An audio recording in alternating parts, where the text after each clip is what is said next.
So my name is Beth Timlin and I own Grey Rock Clothing Co. It's a downtown business and we sell stylish sweatshop-free clothing for men and women.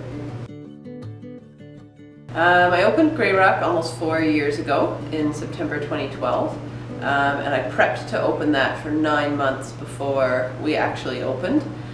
The idea came not long before that 9 months. Actually, I've always loved fashion and I've always been very socially conscious and passionate about that, but it's not like I had this burning desire to open a sweatshop-free clothing store, or even a clothing store for that matter.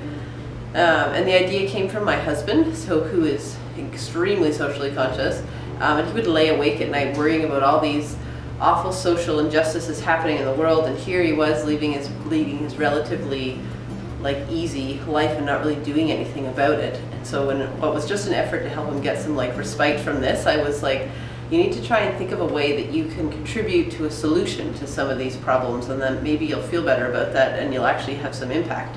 So he thought and he thought, and then he came back to me one day and he was like, it's clothing. He's like, everything we buy is made in a sweatshop, and that obviously is contributing negatively, but if we could buy sweatshop-free clothing, that would be really positive and that would really help make some changes. So I was reluctant because I was like, oh, I love fashion and it's just going to be it's going to not be good looking clothing, and it's going to be really tough. And we started looking for places to find sweatshop-free clothing, and we soon realized that it was really hard to get it. And then that's kind of when we had the light bulb moment of, we could be the somewhere you could get it. And then it kind of all went from there.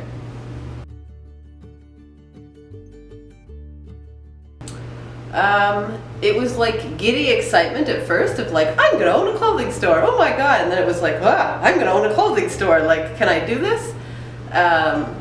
I reached out very early to people to get some help, so like reaching out to Innovation Guelph and the Guelph Wellington Business Enterprise Center, because I'd never owned my own business before. I had worked for somebody else in a small business previously, so I had an idea of what it might feel like and kind of what it might look like, so that was very useful. And then I just worked so hard in those 9 months opening it, researching so much in terms of our suppliers and how to market and how to do accounting and going on courses and all kinds of stuff like that. I don't think I've ever worked harder in my life in 9 months.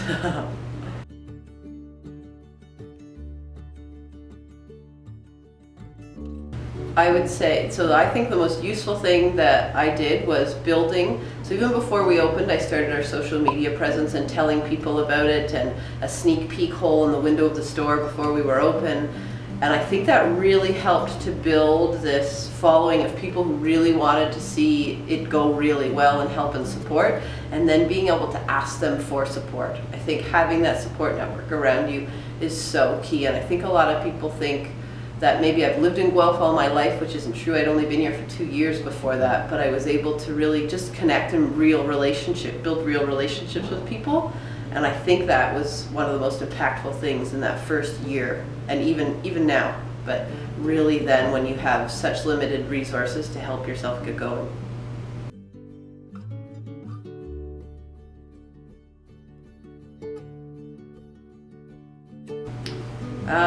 I thought a lot about this question.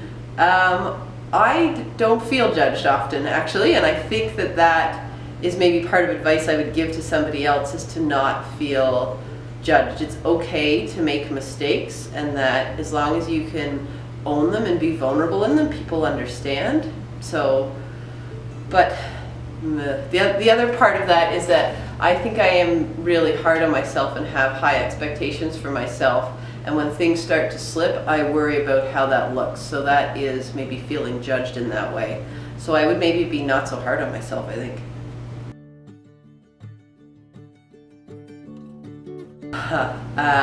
I've just come back from being away from my business for 3.5 months. So I went on this amazing trip with my husband. We backpacked around Southeast Asia, went to Australia for a month to visit his family, had a great time, but obviously left the business during that time.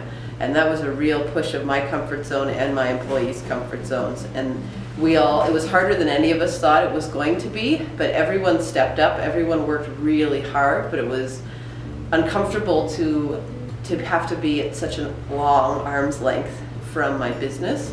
But we all learned lots, and I just couldn't have asked any more from them, in fact. So, yeah. I think about when I was very first ordering clothing, and I was actually here at Innovation Guelph, and I'd met Christelle Maines through the Business Enterprise Center, and I was like, I'm opening a clothing store? I have no idea how to order clothing. I don't even really think I'm that fashionable yet. So I had to sit down with her, and she had to show me, I had to bring all of my lookbooks, which are like printed out catalogs, and go through them with her, and she showed me how to order, how to forecast what I was going to order, how to cut things out and make this collage of everything that you're going to order, and how to choose, and thinking about body types. And I was like, whoa, I really don't actually know what I'm doing here. But if I didn't open up and say that to her, God only knows what I would have ordered. So it was certainly well worth it, definitely.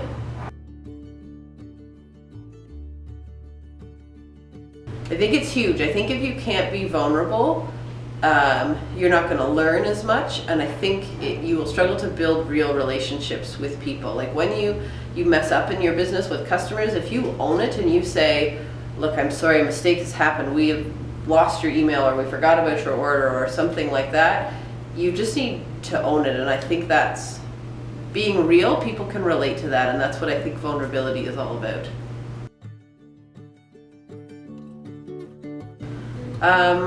Michelle, who owns Blush, the clothing store across the street, actually inspires me. She's been doing it for I think about 12 years now, and she is so good at it. She's the most stylish person I've ever met.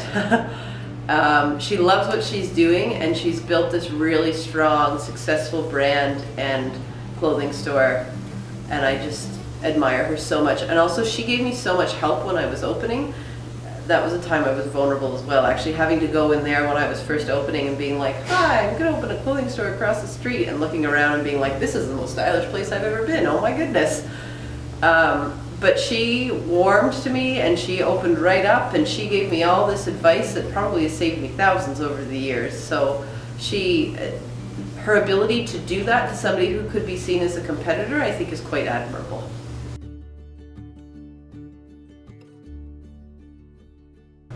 Unmarketing by, I can't remember his name, Scott Stratton, is really good. Just great basic kind of attitude towards marketing.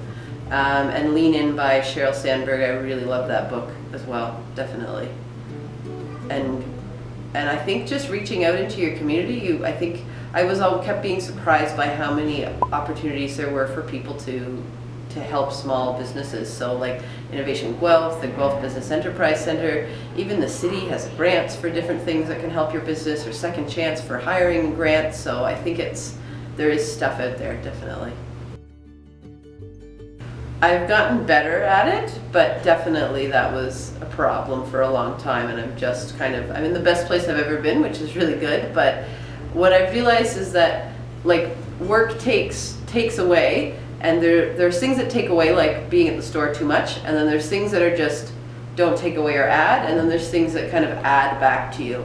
And I maybe wasn't putting in enough time in my life of the things that add back, like things I really enjoy, I would just be taking, and things that were okay.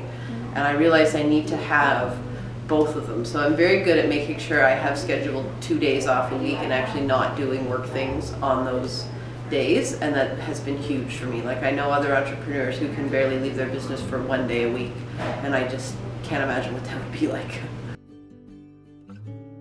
So definitely always 2 days off a week. I have recently discovered I really like water painting. I'm terrible at it, but I just find it really relaxing. So I try and make time to do that at least once a week, and that really helps. And even at the beginning, I'm like, ugh, I just want to sit and do nothing and not get everything out and set up.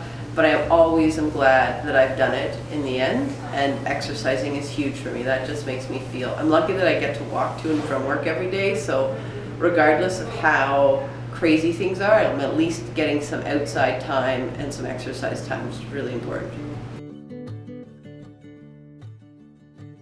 That is also tough. My husband Joel is a really good manager and really good at coaching employees, and so I've relied on him quite a bit for his help, and that we've kind of realized that there needs to be some more boundaries there, and what that looks like, and how much of our time we spend talking about work. Because as an entrepreneur, I am very passionate about what I do, and I could talk about it all the time, but that does not equal quality time with your husband, and that's two different things. So just setting boundaries there. We're both luckily, we both write our own schedules, so he writes his and then I write mine to match because we both have days off all over the week, and that making sure we have at least one day off per week together is definitely important as well.